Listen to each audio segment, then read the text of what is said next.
guys, welcome back to my YouTube channel that is Swapna's Tutorial. So ನೀವೇ ನನ್ನ ಚಾನೆಲ್ಗೆ subscribe ಆಗಿಲ್ಲ ಅಂದರೆ ಪ್ಲೀಸ್ ಸಬ್ಸ್ಕ್ರೈಬ್ ಆಗಿ ವಿಡಿಯೋಸ್ನ ಲೈಕ್ ಮಾಡಿ ಶೇರ್ ಮಾಡಿ ಹಾಗೆ ಕಮೆಂಟ್ ಮಾಡಿ.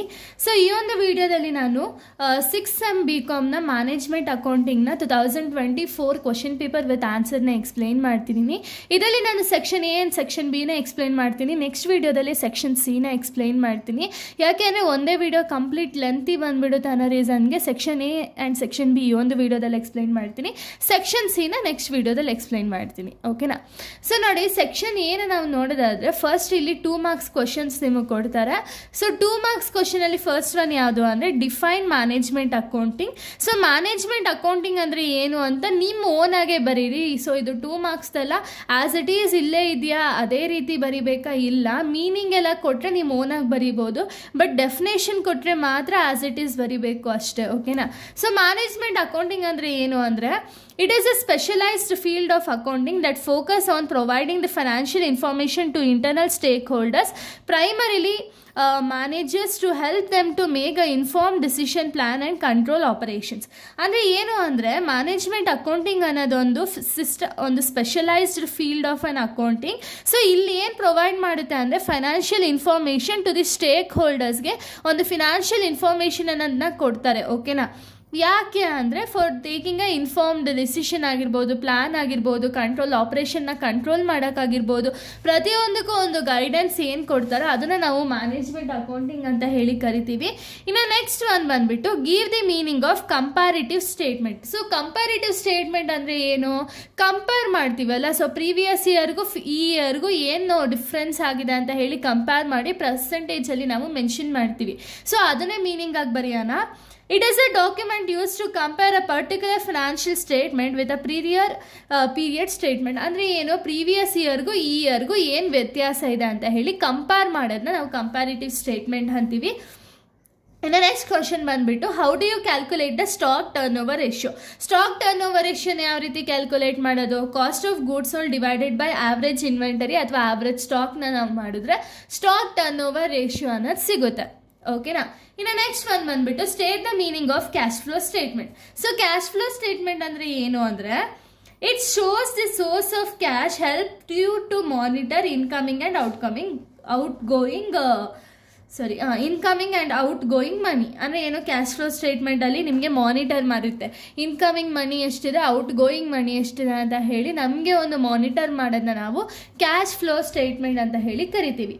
ಇನ್ನು ನೆಕ್ಸ್ಟ್ ಕ್ವಶನ್ ನಾವು ನೋಡೋದಾದರೆ, ಸೊ ನೋಡಿ next question, name the parties who are interested in the financial statement analysis.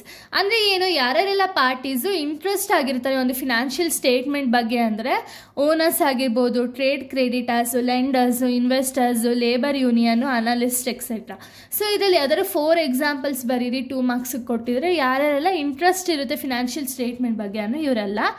ಇನ್ನು ನೆಕ್ಸ್ಟ್ ಬಂದುಬಿಟ್ಟು give the meaning of ratio analysis. So ratio analysis ಅಂದರೆ ಏನು ಅಂದರೆ it is a technique that uses a mathematical relationships between the figures from the company's financial statement to assess its financial health, performance and operation. So ಇದನ್ನ as it ಈಸೇ ಬರೀರಿ ನೀವು. ಯಾಕೆಂದರೆ ratio analysis ಅನ್ನೋದು ಒಂದು definition ಥರನೇ ನೀವು ಬರಿಬೇಕಾಗುತ್ತೆ. As it is ಇಲ್ಲಿ ಏನಿದೆಯೋ ಅದನ್ನೇ ಬರೀರಿ. ಓಕೆನಾ? ಇನ್ನು next one, what is meant by management audit. Management audit ಅಂದರೆ ಏನು? ಸೊ ಆಡಿಟಿಂಗ್ನ ಮಾಡ್ತಾರಲ್ಲ, ಸೊ ಯಾಕೆ ಆಡಿಟಿಂಗ್ನ ಮಾಡ್ತಾರೆ? ನಮಗೆ ಎಫೆಕ್ಟಿವ್ ಆಗಿ, ಎಫಿಷಿಯನ್ಸಿ ಆಗಿ ನಮ್ಗೆ ಏನು ವರ್ಕ್ ಆಗಿದೆಯೋ ಅದನ್ನು ಕರೆಕ್ಟಾಗಿ ಇದೆಯಾ ಇಲ್ವಾ ಅಂತ ಹೇಳಿ ಒಂದ್ಸತಿ ಅನಲೈಸ್ ಮಾಡೋದಕ್ಕೆ, ರೆಸಿಪ್ಟ್ಸ್ನ ಕಂಪೇರ್ ಮಾಡೋದು, ಪ್ರತಿಯೊಂದನ್ನು ಕಂಪೇರ್ ಮಾಡಿ ಒಂದು ಡೆಸಿಷನ್ನ ತೊಗೊಳ್ತೀವಲ್ಲ ಅದನ್ನು ನಾವು ಮ್ಯಾನೇಜ್ಮೆಂಟ್ ಆಡಿಟ್ ಅಂತೀವಿ. So it is an comprehensive evaluation of the organisation's management practices, policies and procedures to access their effectiveness and efficiency. ನಾನು ಆಗಲೇ ಹೇಳ್ದಂಗೆ ಇವ್ಯಾಲ್ಯೂಯೇಟ್ ಮಾಡ್ತಾ ಹೋಗ್ತಾರೆ. ಯಾಕೆ ಅಂದರೆ ಎಫೆಕ್ಟಿವ್ನೆಸ್ ಎಷ್ಟಿದೆ, ಎಫಿಷಿಯನ್ಸಿ ಎಷ್ಟಿದೆ ಅಂತ ಹೇಳಿ ಒಂದ್ಸತಿ ನೋಡೋದಕ್ಕೆ ಒಂದ್ಸತಿ ಇವ್ಯಾಲ್ಯೂಯೇಟ್ನ ಮಾಡ್ತಾರೆ. ಓಕೆನಾ? ಇದಾದ್ಮೇಲೆ ನಿಮ್ಗೊಂದು ಕ್ವಶನ್ನ ಕೊಟ್ಟಿದ್ದಾರೆ ನೋಡಿ. Given current ratio 2.5, working capital 60,000, calculate the amount of current assets and current liabilities. So ಇಲ್ಲಿ ನೀವೇನು ಮಾಡಬೇಕು ಅಂದರೆ ಕರೆಂಟ್ ಅಸೆಟ್ಸ್ ಎಷ್ಟಿದೆ, ಕರೆಂಟ್ ಲಯಬಿಲಿಟೀಸ್ ಎಷ್ಟಿದೆ ಅಂತ ಹೇಳಿ ಫೈಂಡ್ ಔಟ್ ಮಾಡಬೇಕು. ನಿಮಗೆ ಕೊಟ್ಟಿರೋದು ಏನೇನೆಲ್ಲ ಕೊಟ್ಟಿದ್ದಾರೆ? ಕರೆಂಟ್ ರೇಷಿಯೋನ ಕೊಟ್ಟಿದ್ದಾರೆ 2.5, ವರ್ಕಿಂಗ್ ಕ್ಯಾಪಿಟಲ್ನ ಕೊಟ್ಟಿದ್ದಾರೆ 60,000. ಸೊ ಇದರಲ್ಲಿ ನಾವು ಕರೆಂಟ್ ಅಸೆಟ್ಸ್ ಆ್ಯಂಡ್ ಕರೆಂಟ್ ಲಯಬಿಲಿಟೀಸ್ನ ಫೈಂಡ್ ಔಟ್ ಮಾಡಬೇಕು. ಓಕೆನಾ? ಸೊ ನೋಡಿ, ಕರೆಂಟ್ ರೇಷಿಯೋ ಫಾರ್ಮುಲಾ ಏನಿದೆ ನಮಗೆ, current assets divided by current liabilities ಮಾಡಿದ್ರೆ ನಮಗೆ ಕರೆಂಟ್ ರೇಷಿಯೋ ಅನ್ನೋದು ಸಿಗುತ್ತೆ. ಬಟ್ ನಮ್ಗೆ ಇಲ್ಲಿ ಎಲ್ಲೂ ಕೂಡ ಕರೆಂಟ್ ಅಸೆಟ್ ಎಷ್ಟಿದೆ, ಕರೆಂಟ್ ಲಯಬಿಲಿಟೀಸ್ ಎಷ್ಟಿದೆ ಅಂತ ಹೇಳಿ ಮೆನ್ಷನ್ ಮಾಡಿಲ್ಲ. ಬಟ್ ವರ್ಕಿಂಗ್ ಕ್ಯಾಪಿಟಲ್ ಹೇಳಿದ್ದಾರೆ 60,000 ಅಂತ. ವರ್ಕಿಂಗ್ ಕ್ಯಾಪಿಟಲ್ ನಮಗೆ 60,000 ಹೆಂಗೆ ಬರುತ್ತೆ, ಕರೆಂಟ್ ಅಸೆಟ್ಸ್ ಇಂದ ಕರೆಂಟ್ ಲಯಬಿಲಿಟೀಸ್ನ ಮೈನಸ್ ಮಾಡಿದ್ರೆ ನಮಗೆ ವರ್ಕಿಂಗ್ ಕ್ಯಾಪಿಟಲ್ ಅನ್ನೋದು ಸಿಗುತ್ತೆ. ಓಕೆನಾ, ಇವಾಗ ನಾವು ಅಸಂಪ್ಷನ್ ಬೇಸಿಸ್ ಮೇಲೆ ಮಾಡ್ತಾ ಹೋಗೋಣ. ನಮಗೆ ಕೊಟ್ಟಿದ್ದಾರೆ ಕರೆಂಟ್ ರೇಷಿಯೋ 2.5 ಅಂತ ಹೇಳಿ ಅಲ್ವಾ. ಸೊ 2.5 ಇಂಟು ಕರೆಂಟ್ ಲಯಬಿಲಿಟೀಸ್ ಅಂದರೆ ನಾವು ಕ್ರಾಸ್ ಮಲ್ಟಿಪ್ಲಿಕೇಶನ್ ಮಾಡ್ತಿರೋದು. ಓಕೆನಾ, 2.5 ಕರೆಂಟ್ ರೇಷಿಯೋ ಇದೆ, ಕರೆಂಟ್ ಲಯಬಿಲಿಟೀಸ್ ನಮ್ಗೆ ಏನು ಅಂತ ಗೊತ್ತಿಲ್ಲ, ಕರೆಂಟ್ ಅಸೆಟ್ಸ್ ಏನು ಅಂತ ಗೊತ್ತಿಲ್ಲ. So 2.5 into current liabilities is equals to current ratio ಅಂತ ಹೇಳಿ ಈಕ್ವೇಶನ್ ನಾವು ಚೇಂಜ್ ಮಾಡಿದ್ದೀವಿ. ಓಕೆನಾ, ಈಗ let current liabilities be X. ಯಾಕೆ ನಮಗೆ ಕರೆಂಟ್ ಲಯಬಿಲಿಟೀಸ್ ಎಷ್ಟು ಅಂತ ಗೊತ್ತಿಲ್ಲ, ಅದಕ್ಕೆ ಎಕ್ಸ್ ಅಂತ ಹೇಳಿ ಅಸಂಪ್ಷನ್ ಮಾಡ್ಕೊಳ್ತಿದ್ದೀವಿ. ಓಕೆನಾ, so current asset is equals to ಇಲ್ಲಿರೋದು ಆಸ್ ಇಟ್ ಈಸ್ ತಗೊಳ್ಳೋಣ, 2.5 ಇಂಟು ಎಕ್ಸ್. ಎಕ್ಸ್ ಅಂದರೆ ಏನು, ಇಲ್ಲಿ ಕರೆಂಟ್ ಲಯಬಿಲಿಟೀಸ್ ಅಂತ ಹೇಳಿ ನಾವು ಆಗಲೇ ಅಸಂಪ್ಷನ್ನ ಮಾಡ್ಕೊಂಡಿದ್ದೀವಿ. ಓಕೆನಾ, ಅದಕ್ಕೆ current assets is equals to 2.5 into X. So ಇನ್ನು ನೆಕ್ಸ್ಟ್ ನೋಡೋದಾದ್ರೆ, ಓಕೆನಾ, ಅವ್ರು ಹೇಳಿದ್ದಾರೆ ಕರೆಂಟ್ ಅಸೆಟ್ಸ್ ಮೈನಸ್ ಕರೆಂಟ್ ಲಯಬಿಲಿಟೀಸ್ನ ನಾವು ಮಾಡಿದ್ರೆ ವರ್ಕಿಂಗ್ ಕ್ಯಾಪಿಟಲ್ ಸಿಗುತ್ತೆ ಅಂತ. ಆಲ್ರೆಡಿ ಕ್ವಶನಲ್ಲಿ ನಮ್ಗೆ ಆನ್ಸರ್ ಇದೆ, working capital 60,000 is equals to, ನಾವು ಆಗಲೇ ಕರೆಂಟ್ ಅಸೆಟ್ಸ್ನ ಏನಂತ ಅಸಂಪ್ಷನ್ ಮಾಡ್ಕೊಂಡಿದ್ದೋ ಅಂದರೆ 2.5 ಕರೆಂಟ್ ಅಸೆಟ್ಸ್ನ ನಾವು ಎಕ್ಸ್ ಅಂತಲೇ ಕನ್ಸಿಡರ್ ಮಾಡೋಣ. ಓಕೆನಾ, 2.5x ಮೈನಸ್ ಕರೆಂಟ್ ಲಯಬಿಲಿಟೀಸ್ ಏನಿದೆ ಅದು ಕೂಡ ಎಕ್ಸ್. ಓಕೆನಾ, ಸೊ 60,000 ಇಸ್ ಈಕ್ವಲ್ಸ್ ಟು 2.5 ಅಲ್ಲಿ 1x ನಾವು ಮೈನಸ್ ಮಾಡಿದ್ರೆ ಅಂದರೆ ನೋಡಿ ಎಕ್ಸ್ ಇವಾಗ 2.5 ಎಕ್ಸ್ ಇದೆ. ಓಕೆನಾ, ಇದರಲ್ಲಿ ಎಕ್ಸ್ ಅಂದರೆ ಏನು, 1x ಇಲ್ಲ ಐತೆ ಅಂತ ಅರ್ಥ. ಓಕೆನಾ, 2.5ಇಂದ 1ನ ನಾವು ಮೈನಸ್ ಮಾಡಿದ್ರೆ 1.5 ಎಕ್ಸ್ ಸ್ಕ್ವೇರ್ ಇದೆಯಲ್ಲ ಅದು ಎಕ್ಸ್ ಆಗುತ್ತೆ. ಓಕೆನಾ, so 60,000 is equals to 1.5x. So ಎಕ್ಸ್ನ ಈ ಕಡೆ ಟ್ರಾನ್ಸ್ಫರ್ ಮಾಡಿದ್ರೆ X is equals to 60,000 divided by 1.5, X is equals to 40,000. ಇಲ್ಲಿ ನಾವು ಕರೆಂಟ್ ಲಯಬಿಲಿಟೀಸ್ನ ಎಕ್ಸ್ ಅಂತ ಹೇಳಿ ಕನ್ಸಿಡರ್ ಮಾಡಿರೋ ರೀಸನಿಂದ current liabilities is equals to 40,000. ಓಕೆನಾ, ಇನ್ನು ಕರೆಂಟ್ ಅಸೆಟ್ಸ್ನ ನಾವು ನೋಡೋದಾದ್ರೆ 40,000 ಇಂಟು 2.5 ಅಂದರೆ ಏನು, ಇದು ಕರೆಂಟ್ ರೇಷಿಯೋನ ನಾವು ತಗೊಂಡ್ರೆ 40,000 ಇಂಟು 2.5ನ ನಾವು ಮಾಡಿದ್ರೆ 1 lakh rupees ಬರುತ್ತೆ. ಓಕೆನಾ, ಸೊ ನಮ್ಮ ಒಂದು ಫಾರ್ಮುಲಾ ಏನಿತ್ತು ಆವಾಗಲೇ, ವರ್ಕಿಂಗ್ ಕ್ಯಾಪಿಟಲ್ ಫಾರ್ಮುಲಾ ಏನಿತ್ತು, working capital is equals to current assets minus current liabilities, working capital 60,000 ಅಂತ ಹೇಳಿದ್ದಾರೆ. ಈಗ ನಮಗೆ ಕರೆಂಟ್ ಅಸೆಟ್ಸ್ ಎಷ್ಟು ಬಂತು, 1 lakh. 1 lakh ಮೈನಸ್ 40,000 ಮಾಡಿದ್ರೆ ಎಷ್ಟಾಗುತ್ತೆ ನಮಗೆ, 60,000 ರೂಪೀಸೇ ಬರುತ್ತೆ. ಸೊ ಇಲ್ಲಿಗೆ ನಮ್ಮ ಆನ್ಸರ್ ಅನ್ನೋದು ಕರೆಕ್ಟ್ ಆಗಿದೆ ಅಂತ ಹೇಳಿ ಅರ್ಥ. ಓಕೆನಾ, ಇದು ಸೆಕ್ಷನ್ ಎ.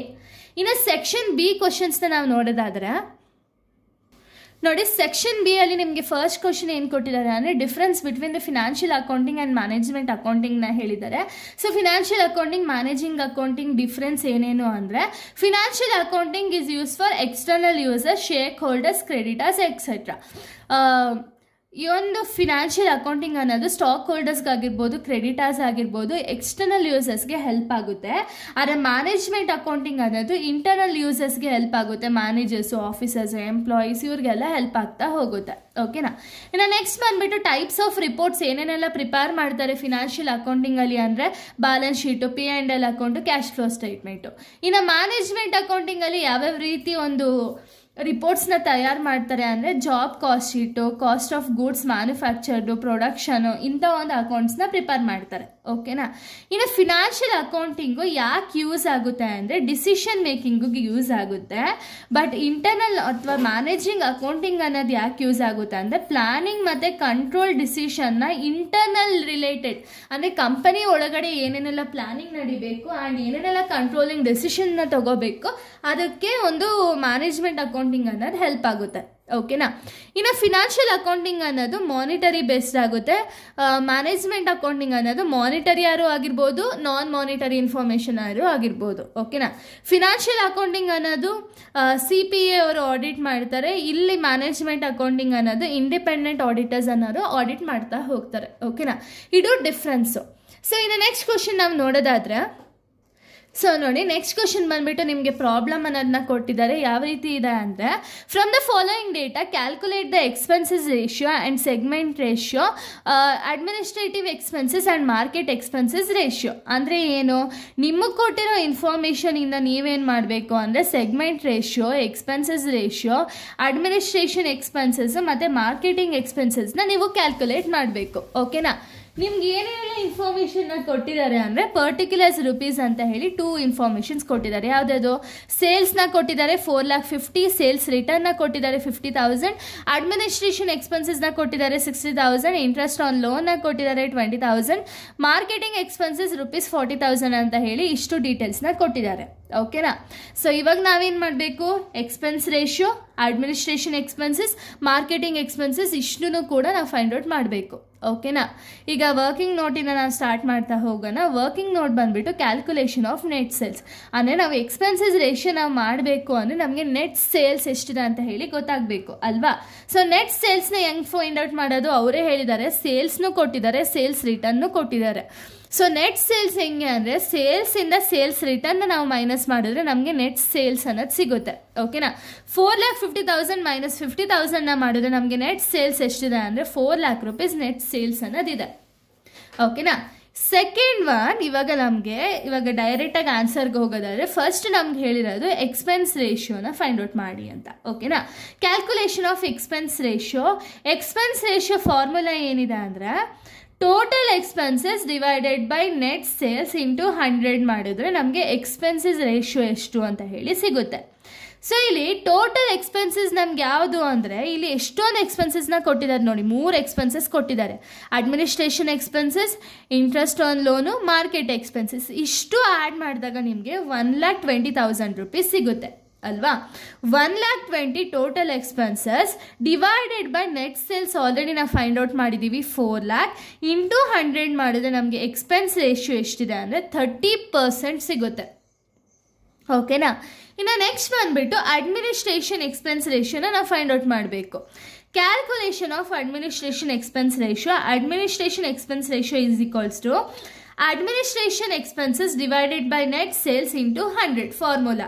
ಸೊ ಕ್ವಶನಲ್ಲಿ ಅಡ್ಮಿನಿಸ್ಟ್ರೇಷನ್ ಎಕ್ಸ್ಪೆನ್ಸಸ್ ಎಷ್ಟಿದೆ ನಮಗೆ 60,000 ಡಿವೈಡೆಡ್ ಬೈ ನೆಟ್ ಸೇಲ್ಸ್ ಎಷ್ಟಿದೆ 4 lakh ಇಂಟು 100 ಮಾಡಿದ್ರೆ ನಮ್ಗೆ ಆನ್ಸರ್ ಎಷ್ಟು ಬರುತ್ತೆ 15% rupees ಬರುತ್ತೆ. ಇದು ಅಡ್ಮಿನಿಸ್ಟ್ರೇಟಿವ್ ಎಕ್ಸ್ಪೆನ್ಸ್ ರೇಷಿಯೋ ಅಂತ ಕೊಟ್ಟಿರೋದ್ರಿಂದ ನೀವು ಪರ್ಸೆಂಟೇಜ್ನ ಮೆನ್ಷನ್ ಮಾಡಿ. ಓಕೆನಾ. ಇನ್ನು ನೆಕ್ಸ್ಟ್ ಒಂದು ಬಂದುಬಿಟ್ಟು ಮಾರ್ಕೆಟಿಂಗ್ ಎಕ್ಸ್ಪೆನ್ಸ್ ರೇಷಿಯೋನ ಫೈಂಡ್ ಔಟ್ ಮಾಡಬೇಕು. So marketing expense ratio formula ಏನಾಗುತ್ತೆ, marketing expenses divided by net sales into 100. So ಇಲ್ಲಿ ಮಾರ್ಕೆಟಿಂಗ್ ಎಕ್ಸ್ಪೆನ್ಸಸ್ ಎಷ್ಟಿದೆ 40,000, ನೆಟ್ ಸೇಲ್ಸ್ ಇದೆ 4 lakh ಇಂಟು 100 ಮಾಡಬೇಕು. ಸೊ ನೋಡೋಣ. ಸೊ ಇಲ್ಲಿ ನೋಡಿ 40,000 ಡಿವೈಡೆಡ್ ಬೈ 4 lakh ಇಂಟು 100 ಮಾಡಿದ್ರೆ ನಿಮಗೆ ಮಾರ್ಕೆಟ್ ರೇಷಿಯೋ ಬಂದುಬಿಟ್ಟು 10% rupees ಸಿಗುತ್ತೆ. ಓಕೆನಾ. ಸೊ ಇದು ಥರ್ಡ್ ಕ್ವಶನು. ಇನ್ನು ನೆಕ್ಸ್ಟ್ ಕ್ವಶನ್ ನಾವು ನೋಡೋದಾದ್ರೆ ಸೊ ನೋಡಿ ನೆಕ್ಸ್ಟ್ ಕ್ವಶನ್ ಫೋರ್ತ್ ಒನ್ ನಾವು ನೋಡೋದಾದರೆ from the following balance sheet calculate the cash from operating as on 31st 12 ಅಂತ ಹೇಳಿದ್ದಾರೆ. ಅಂದರೆ ಏನು, ನಾವು ಕ್ಯಾಶ್ ಫ್ರಮ್ ಆಪರೇಟಿಂಗ್ ಆಕ್ಟಿವಿಟೀಸ್ ಏನಿದೆ ಅದನ್ನು ಕ್ಯಾಲ್ಕುಲೇಟ್ ಮಾಡಬೇಕು. ಇದು ತುಂಬ simple and easy problem. So ಇಲ್ಲಿ ನಿಮಗೆ 2 years ಇನ್ಫಾರ್ಮೇಷನ್ ಕೊಟ್ಟಿದ್ದಾರೆ. 2022-23 ಇನ್ಫಾರ್ಮೇಷನ್ನ ಕೊಟ್ಟಿದ್ದಾರೆ. ಪರ್ಟಿಕ್ಯುಲರ್ಸಲ್ಲಿ ಯಾವುದಿದೆ ಅಂದರೆ bills receivable, debtors, bills payable, creditors, prepaid expenses, outstanding expenses, accrued income, income received in advance, profit made during the year ಇಷ್ಟು ಡೀಟೇಲ್ಸ್ನ ಕೊಟ್ಟಿದ್ದಾರೆ. ಅದಕ್ಕೂ ಮುಂಚೆ ನೀವು ನನ್ನ ಒಂದು ಸಜೆಷನ್ ಏನು ಅಂದರೆ ಫಸ್ಟ್ ಬೈಫರ್ಗೇಟ್ ಮಾಡ್ಕೊಬಿಡಿ, ಕರೆಂಟ್ ಅಸೆಟ್ಸ್ ಯಾವುದು, ಕರೆಂಟ್ ಲಯಬಿಲಿಟೀಸ್ ಯಾವುದು ಅಂತ ಹೇಳಿ. ಸೊ ನೋಡಿ ಬಿಲ್ಸ್ ರಿಸೀವಬಲ್ ಅಂದರೆ ಏನು, ಬಿಲ್ಸ್ ರಿಸೀವಬಲ್ ಅನ್ನೋದು ಒಂದು ಕರೆಂಟ್ ಅಸೆಟ್ಸ್ ಆಯಿತಾ. ನಾನು ಜಸ್ಟ್ ಸೈಡಲ್ಲಿ ನಿಮ್ಗೆ ಅರ್ಥ ಆಗಲಿ ಅಂತ ಬರ್ದಿರೋದು ಅಷ್ಟೇ. Next debtors current assets, bills payable ನಾವು ಪೇ ಮಾಡ್ತಿದ್ದೀವಿ ಅಂದರೆ ಅದು ನಮಗೆ ಕರೆಂಟ್ ಲಯಬಿಲಿಟಿ ಆಗುತ್ತೆ. ಕ್ರೆಡಿಟಾರ್ಸ್ ನಮಗೆ ಕರೆಂಟ್ ಲಯಬಿಲಿಟೀಸ್. ಯಾಕೆ ಅಂದರೆ ನಾವು ಕಂಪನಿಯವರು ಕ್ರೆಡಿಟಾರ್ಸಿಂದ ಸಾಲ ತೊಗೊಂಡಿರೋ ರೀಸನಿಂದ ನಾವು ಮತ್ತೆ ಪೇ ಮಾಡಬೇಕು. ಸೊ ಅದಕ್ಕೆ ಕರೆಂಟ್ ಲಯಬಿಲಿಟೀಸು. ಬಟ್ ಡೆಟಾರ್ಸ್ ಏನು ಅಂದರೆ ನಮ್ಮ ಹತ್ರ ಸಾಲ ತೊಗೊಂಡಿರ್ತಾರೆ, ಅವ್ರು ನಮಗೆ ಪೇ ಮಾಡ್ತಾರೆ, ಅವಾಗ ನಮಗೆ ಅಮೌಂಟ್ ಬರುತ್ತಲ್ವ. ಸೊ ಅದಕ್ಕೆ ಅದು ಕರೆಂಟ್ ಅಸೆಟ್ಸ್. ಓಕೆನಾ. ಪ್ರೀಪೇಯ್ಡ್ ಎಕ್ಸ್ಪೆನ್ಸಸ್ ಅಂದರೆ ಎಕ್ಸ್ಪೆನ್ಸಸ್ ಆಲ್ರೆಡಿ ಇತ್ತು ಅದನ್ನು ನಾವು ಮುಂಚೆನೇ ಪೇ ಮಾಡಿದ್ದೀವಿ ಅಂದರೆ ಅದು ಕರೆಂಟ್ ಅಸೆಟ್ಸು. ಔಟ್ಸ್ಟ್ಯಾಂಡಿಂಗ್ ಎಕ್ಸ್ಪೆನ್ಸಸ್ ಅಂದರೆ ಏನು, ಈ ಎಕ್ಸ್ಪೆನ್ಸಸ್ನ ನಾವು ಪೇ ಮಾಡಬೇಕು, ನಾವಿನ್ನೂ ಪೇ ಮಾಡಿಲ್ಲ ಅನ್ನೋದನ್ನ ನಾವು ಕರೆಂಟ್ ಲಯಬಿಲಿಟೀಸ್ಗೆ ಹೋಗುತ್ತೆ. ಅಕೌರ್ಡ್ ಇನ್ಕಮ್ ಅನ್ನೋದೇನು ನಮಗೆ current assets. Income received in advance ಅಂದರೆ ಇನ್ಕಮ್ ಯಾವುದೋ ಒಂದು ಇನ್ಕಮ್ ನಮಗೆ ಫಸ್ಟ್ ರಿಸೀವ್ ಆಗಿದೆ, ಮತ್ತೆ ನಮಗೆ ಕ್ಯಾಶ್ ಬರೋಲ್ಲ. ಓಕೆನಾ, ಇವ್ರು ಅಕಸ್ಮಾತ್ ಏನೋ ಒಂದು ಕಾಂಟ್ರಾಕ್ಟಲ್ಲಿ ಇನ್ಕಮ್ ಅಡ್ವಾನ್ಸ್ ಅನ್ನೋದನ್ನ ಕೊಟ್ಟಿರ್ತಾರೆ ಅಂದರೆ ನಮ್ಗೆ ಅದು ಅಶ್ಯೂರೆನ್ಸ್ ಇರಲ್ಲ, ಯಾವಾಗಾರು ಅವ್ರು ಮತ್ತೆ ರಿಟರ್ನ್ ಕೇಳ್ಬೋದು. ಸೊ ಅದಕ್ಕೆ ಇದನ್ನು ಕರೆಂಟ್ ಲಯಬಿಲಿಟೀಸ್ ಅಂತ ಹೇಳಿ ಕನ್ಸಿಡರ್ ಮಾಡ್ತೀವಿ. ಇನ್ನು ನೆಕ್ಸ್ಟ್ ಬಂದ್ಬಿಟ್ಟು ಪ್ರಾಫಿಟ್ ಮೇಡ್ ಡ್ಯೂರಿಂಗ್ ದ ಇಯರಲ್ಲಿ ಪ್ರಾಫಿಟ್ ಎಷ್ಟಾಗಿದೆ ಅನ್ನೋದು ಕಂಪ್ಲೀಟ್ ಡೀಟೇಲ್ಸ್ ಇದೆ. ಓಕೆನಾ, ಇವಾಗ ನಾವು ಏನು ಮಾಡಬೇಕು ಅಂದರೆ calculation of cash from operating activities ಮಾಡಬೇಕು. ಓಕೆನಾ, ಸೊ ಇವಾಗ ನಾವು ಡೈರೆಕ್ಟ್ ಸೊಲ್ಯೂಷನ್ನ ನೋಡೋದಾದ್ರೆ, ಸೊ ನೋಡಿ ಈ ರೀತಿ ಸೊಲ್ಯೂಷನ್ ಅನ್ನೋದನ್ನ ಮಾಡಬೇಕು.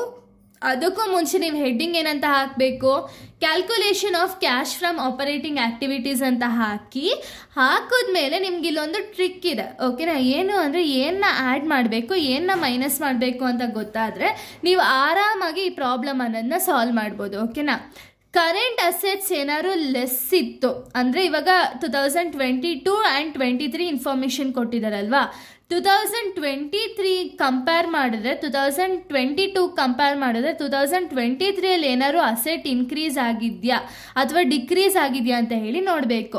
ಅಕಸ್ಮಾತ್ ಕರೆಂಟ್ ಅಸೆಟ್ಸ್ ಏನಾದ್ರು ಡಿಕ್ರೀಸ್ ಆಗಿದ್ರೆ ಆ್ಯಡ್ ಮಾಡ್ತೀರಾ, ಕರೆಂಟ್ ಲಯಬಿಲಿಟೀಸ್ ಇನ್ಕ್ರೀಸ್ ಆದರೆ ಆ್ಯಡ್ ಮಾಡ್ತೀರಾ. ಓಕೆನಾ, ಆ್ಯಡ್ ಏನು ಮಾಡಬೇಕು ಅಂದರೆ ಕರೆಂಟ್ ಅಸೆಟ್ಸ್ ಡಿಕ್ರೀಸ್ ಆಗಿದ್ರೆ ಆ್ಯಂಡ್ ಕರೆಂಟ್ ಲಯಬಿಲಿಟೀಸ್ ಇನ್ಕ್ರೀಸ್ ಆಗಿದ್ರೆ ಮಾತ್ರ ಅಂತ ಒಂದು ಇದನ್ನು ಆ್ಯಡ್ ಮಾಡ್ತೀರಾ.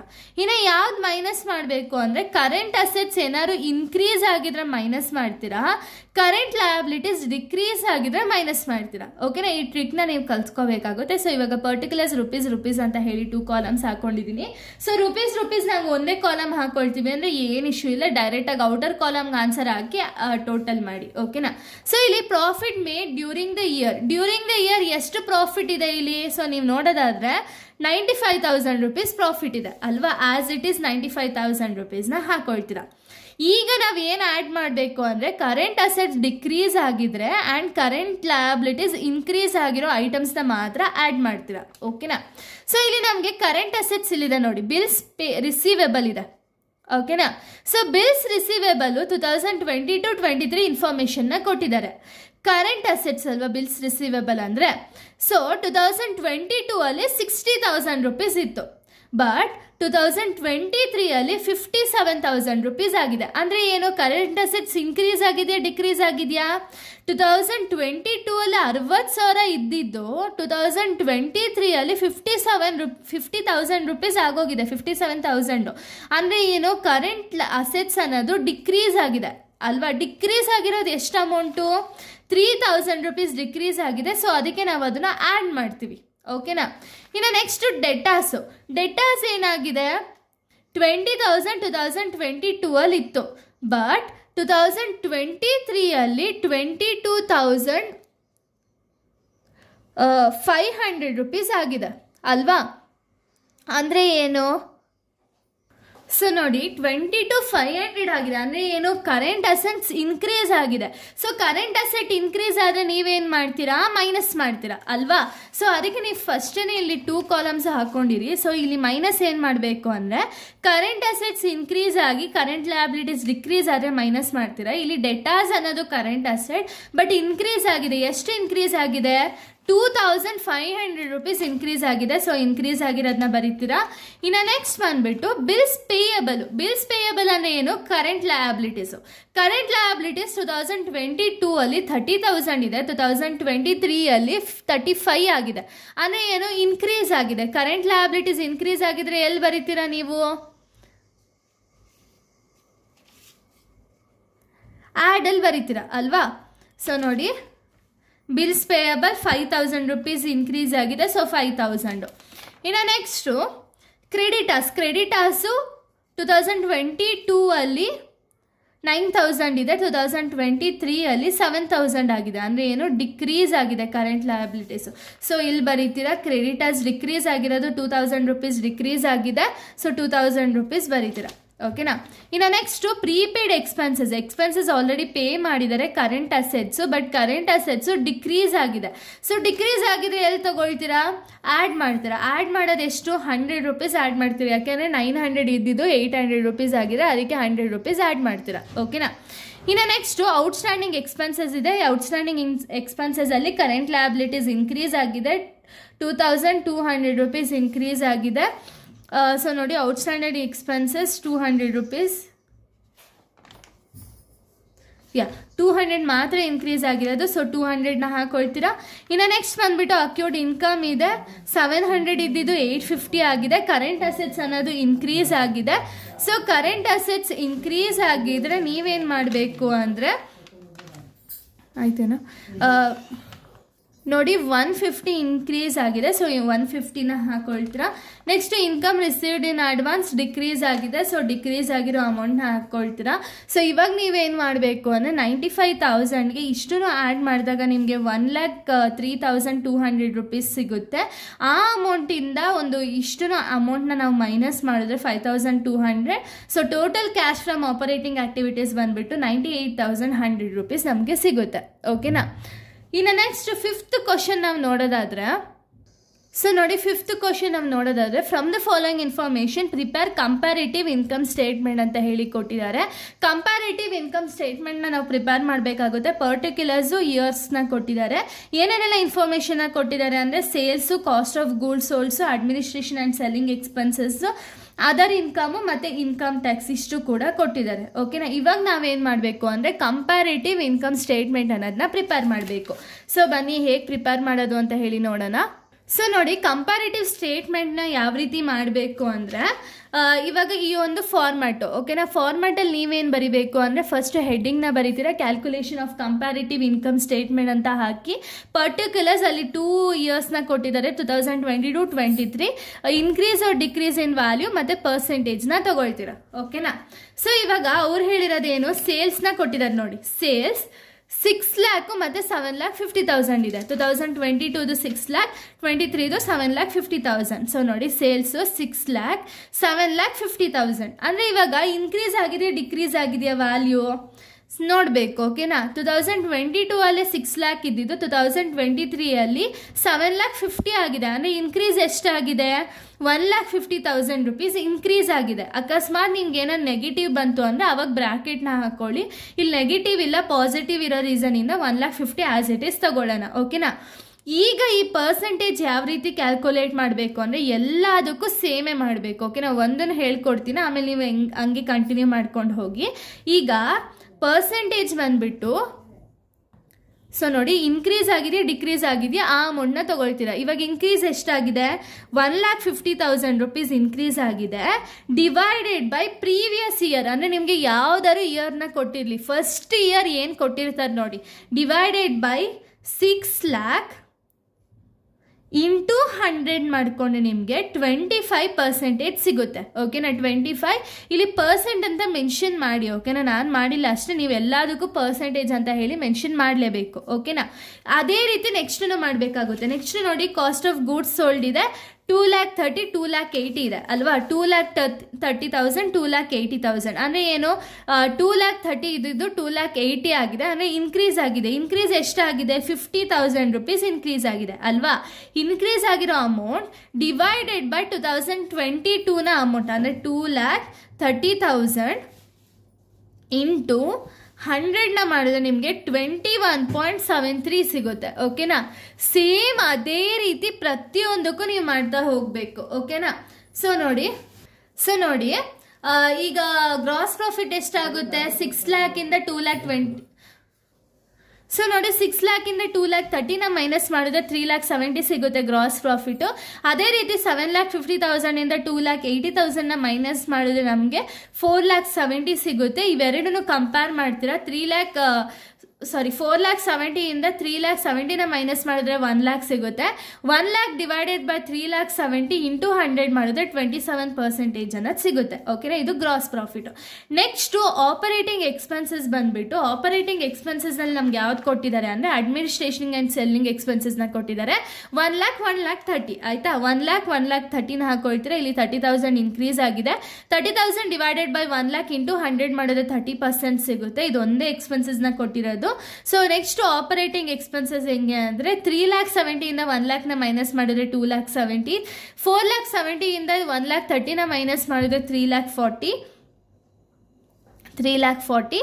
ಸೊ 3,40,000 ಇಂದ 2,70,000 ಮೈನಸ್ ಮಾಡಿದ್ರೆ 70,000 ರುಪೀಸ್ ಬರುತ್ತೆ.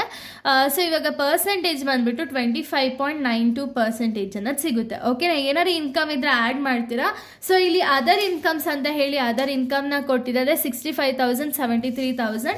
ಸೊ ನೋಡಿ 65,000 73,000ನ ಹಾಕೊಳ್ತೀರಾ. ನಮಗೆ ಇನ್ಕ್ರೀಸ್ ಆಗಿರೋದು 8,000. ಸೊ 8,000 ಡಿವೈಡೆಡ್ ಬೈ 65,000 ಇಂಟು 100 ಮಾಡಿದ್ರೆ 12.31% ಸಿಗುತ್ತೆ. ಸೊ ಪ್ರಾಫಿಟ್ ಬಿಫೋರ್ ಟ್ಯಾಕ್ಸ್ ಬಂದ್ಬಿಟ್ಟು 3,35,000 4,13,000 78,000 ರುಪೀಸ್ ಇನ್ಕ್ರೀಸ್ ಆಗಿದೆ. 23.28% ಅನ್ನೋದು ಸಿಗುತ್ತೆ. ಓಕೆನಾ? ಇಲ್ಲಿ ನಮ್ಗೆ ಅವರೇ ಟ್ಯಾಕ್ಸ್ ಕೊಟ್ಟಿದ್ದಾರೆ. ಟ್ಯಾಕ್ಸ್ ಎಷ್ಟಿದೆ ಅಂದರೆ 38,000 47,000 ರುಪೀಸ್ ಬಂದ್ಬಿಟ್ಟು ಟ್ಯಾಕ್ಸ್ ಇದೆ. ಸೊ ನೋಡಿ ಟ್ಯಾಕ್ಸ್ನ ಹಾಕೊಂಡ್ಮೇಲೆ ಅದು ಇನ್ಕ್ರೀಸ್ ಆಗಿದೆ ಡಿಕ್ರೀಸ್ ಆಗಿದೆ ಅಂತ ಹೇಳಿ ನೋಡಿ ಲಾಸ್ಟಲ್ಲಿ ನೆಟ್ ಪ್ರಾಫಿಟ್ ಬಂದ್ಬಿಟ್ಟು 3,35,000 ಇಂದ 38,000ನ ಮೈನಸ್ ಮಾಡಿದ್ರೆ 2,97,000 ರುಪೀಸ್ ಬರುತ್ತೆ. ಆಮೇಲೆ 4,13,000 ಇಂದ 47,000ನ ಮೈನಸ್ ಮಾಡಿದ್ರೆ 3,66,000 ಬರುತ್ತೆ. 3,66,000 ಇಂದ 2,97,000ನ ಮೈನಸ್ ಮಾಡಿದ್ರೆ 69,000 ಸಿಗುತ್ತೆ.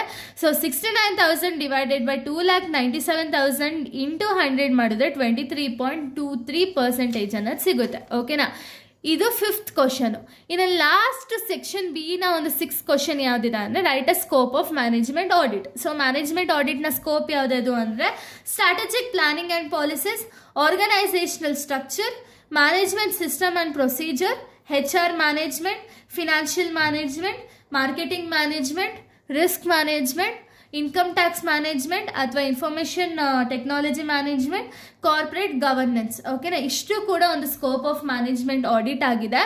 ಇಲ್ಲಿಗೆ ಸೆಕ್ಷನ್ ಬಿ ಅನ್ನೋದು ಕಂಪ್ಲೀಟ್ ಆಗುತ್ತೆ. ಸೆಕ್ಷನ್ ಸಿ ನ ನಾನು ನೆಕ್ಸ್ಟ್ ವಿಡಿಯೋದಲ್ಲಿ ಎಕ್ಸ್ಪ್ಲೈನ್ ಮಾಡ್ತೀನಿ. So thank you guys, thanks for watching.